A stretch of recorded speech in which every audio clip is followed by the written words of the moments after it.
Estoy acá arriba del avión que parece que se está por caer a pedazos. Qué miedo que tengo. These were the last words Emiliano Sala sent by him over a WhatsApp voice note, concerned about the potential crash, while the dodgy plane was taxiing on the runway at Nantes Atlantique Airport in 2019, the day he never thought would bring an end to his life. Sala, who was unmarried, had only completed the details of his transfer 2 days earlier before returning to France to bid farewell to his Nantes teammates. Emiliano Sala had just signed with a new club when he was flying from Nantes in France to Wales to join the Premier League club in Cardiff City. He never played for the Welsh side, who signed him for a club record dollar, a 27 million. This was one of the biggest achievements in his career, and he surely wanted to celebrate after landing at his destination. But fate had other plans. Sala was not the only person who was concerned about the aircraft's liabilities in the air. Imagine a friend telling you about the exact condition of an aircraft, and later you hear it has crashed because no investigation of aircraft safety was scheduled. On the night of the 19th of January, pilot David Ibbotson, 59 years old, and Emiliano Sala, an Argentine football player, boarded the 35-year-old Piper Malibu plane. Ibbotson and Sala were the only two who boarded and voiced their concerns over the call to friends. On the 21st of January at 19:15, the flight left Nantes, and around 2012, the air traffic control had the last contact with the captain when the plane crashed into the English Channel. Unfortunately, the plane crashed in the channel close to Guernsey, killing 59-year-old David Ibbotson and captain and striker 28-year-old Emiliano Sala. CCTV shows a footballer at airport security moments before boarding the doomed flight. Both parties had voiced their concerns about the aircraft's condition, so the aircraft crash was caused by negligence. Was it the grave fate of Sala, who hoped to see another day with the new club? How did the plane crash, and what did David Ibbotson know about it? Following up on the air crash, BBC News obtained official audio of Captain Ibbotson talking to his friend Kevin Jones. The news channels officially aired the podcast named BBC's Transfer, the Emiliano Sala Story podcast. As the audio aired, it cleared out the air regarding the aircraft's condition, which later unravelled the truth about David Ibbotson as well. In the audio, Ibbotson shared the situation with his friend Kevin Jones before boarding the plane. He said to his friend that the aircraft looked dodgy and he would wear a life jacket. The voicemail continued as, "I picked a footballer up from Cardiff. He's just been bought from Nantes for, I think it was about £20 ABM worth or something. They've entrusted me to pick him up in a dodgy aircraft. Normally I have my life jacket between my seats, but tomorrow I'm wearing my life jacket, that's for sure." This dodgy single-engine aircraft was managed by the pilot and the businessman named David Henderson on behalf of its owners. They arranged flights, pilots and maintenance despite not being legally registered. Henderson kept no records or invoices for his business or the qualifications of the pilots who flew for him. Before the crash, Cardiff City FC had offered their new signing, Sala, a commercial flight via Paris. However, Emiliano Sala wanted more time to say goodbye to friends and teammates in Nantes before returning to Wales for his first training session with his new club. Willie Mackay was the man who helped broker the transfer, chartering a private flight directly between Nantes and Cardiff through another pilot, David Henderson. Because Henderson couldn't undertake the request, he called in Mr. Ibbotson. The Argentine did not know Mr. Ibbotson wasn't qualified to fly him on that fateful night. David Ibbotson flew to Nantes on Saturday, the 19th of January, and planned to return on Monday, the crash day.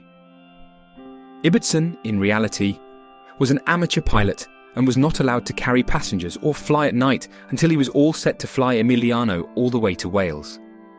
He had also been banned from flying the Piper Malibu by its owner after 2 airspace infringements months earlier, but Henderson allowed him to fly. During Ibbotson's flight to France, he heard a bang before even picking up Sala and immediately realised that the plane was unsafe to fly. The concern was also shared with his fellow captain and friend. The voicemail also revealed that Captain Ibbotson also reported a bang during his flight from Cardiff and Nantes to Henderson. Despite his request, an engineer was not there to investigate the aircraft. He told Jones he heard a bang during the outward flight before departing Nantes. "I'm mid-channel and bang," the pilot said in their recording. "I'm flying along, and then boom. I thought, what's wrong? So I put everything forward and checked my parameters. Everything was good, and it was still flying, but it got your attention." He said, "That Malibu, occasionally, you've got like a mist every so often. You can feel it very, very low throughout the airframe. This aircraft has got to go back in the hangar," he added, realizing the plane's left brake pedal was not working when he landed at Nantes Atlantique Airport. The captain did reach Nantes safely in an extremely unsafe craft, the 35-year-old Piper Malibu plane. Piper Malibu's left brake pedal wasn't working after landing at Nantes Atlantique Airport. Imagine knowing that the plane wasn't all right and still allowing it to fly. On the 21st of January at 1915, the flight left Nantes when the now deceased footballer Sala told his friends in a WhatsApp voice not that he was scared that nobody would be able to find him, indicating a potential air crash. Around 2012, the same day, the air traffic control had the last contact with Captain David Ibbeston. Radar contact was lost when the aircraft was 22 nautical miles, 40 kilometres north-northwest of Guernsey. The plane had been flying at 5,000 feet, but the pilot lost control while descending to avoid clouds and crashed into the English Channel, just north of the Channel Islands at an estimated 270 mph, 434 km per h. About an hour after takeoff from runway 3 in Nantes, Piper Malibu N 264 dB lost radar contact over the English Channel. On the 21st of January at 2050, an air and sea search was launched, but in the next 6 days, there was no progress. On the 27th of January, the official search was called off, and a private search was launched. During the search, Sala's family claimed they knew he was already dead, but desperately waited for the dead body to arrive in Britain. After almost 2 weeks, on the 3rd of February 2019, the plane wreckage and Sala's body was found on the seabed off Guernsey. The Argentina-born striker died from head and chest injuries, but was deeply unconscious, having been poisoned by fumes from the Piper Malibu's faulty exhaust system on the evening of the 21st of January 2019. Unfortunately, the captain's body was never found. The 2 seats were found on a beach near the Cotentin Peninsula in Normandy. The BBC has exclusively obtained the telephone call to a fellow pilot, clearly revealing Mr. Ibbetson's technical difficulties on the journey to France. But who was to be blamed? Was it the pilot or Henderson? Who allowed this whole practice, fully knowing the risks and that the consequences will be deadly? Due to David Henderson's illegal practices and disregard for the safety of the passengers, it would be safe to say that Henderson's hands were covered with the blood of all the victims. While David is at fault, Willie Mackay, who booked the flight to support his son's firm, made the threats towards club officials on the weekend of Sala's funeral in Argentina. He allegedly told officials, "I'll kill everybody if my sons get slaughtered." He further stated that his family has been through hell after receiving backlash about the tragedy. But we think it's about time. Willie also understands that what he did was also one big reason why the tragedy happened. Who was held accountable for the mischief? The investigations revealed that Mark Mackay, Willie's eldest son, helped organise Sala's transfer from French club Nantes to Cardiff. In contrast, Jack Mackay helped with arrangements for the doomed flight across the English Channel. Willie Mackay was in fact a long-term client of Henderson. He denied knowingly arranging illegal grey flights with the businessman, who did not have an air operator certificate allowing him to fly paying passengers. The only 2 people on the plane were Emiliano Sala, dead and found after 2 weeks, and Mr. Ibbetson from Crowell in North Lincolnshire, whose body was never found. Even after raising the concern about the aircraft, it was not investigated for safety before the private flight. Do you think the crash was preventable with a simple investigation? This negligence of David was now finally coming to the surface. Emiliano Sala's family launched legal action over the plane crash tragedy against 2 football clubs, Cardiff City and French club Nantes.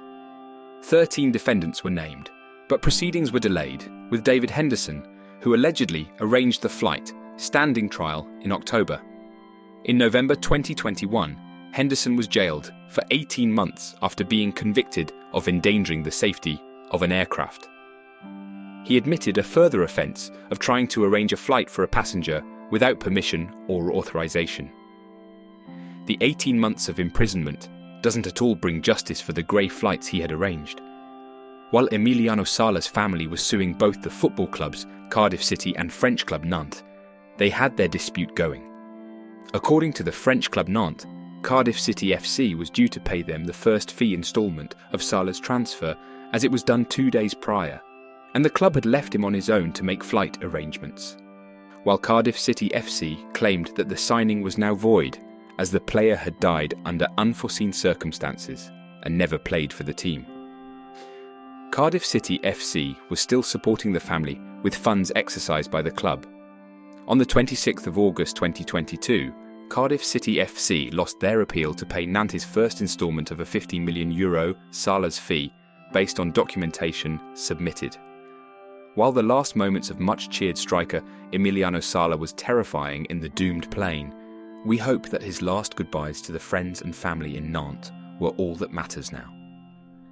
Could we blame Kevin and Ibbotson, for they knew the aircraft wasn't functioning properly and yet decided to go along with it rather than protesting? Could Ibenston and Kevin really make a difference with the information shared over the call by the captain?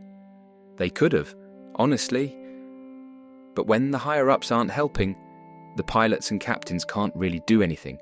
We hope that they rest in peace. And that was all that we know about the last minutes of Emiliano Sala, a player who could have potentially been a star if he was alive.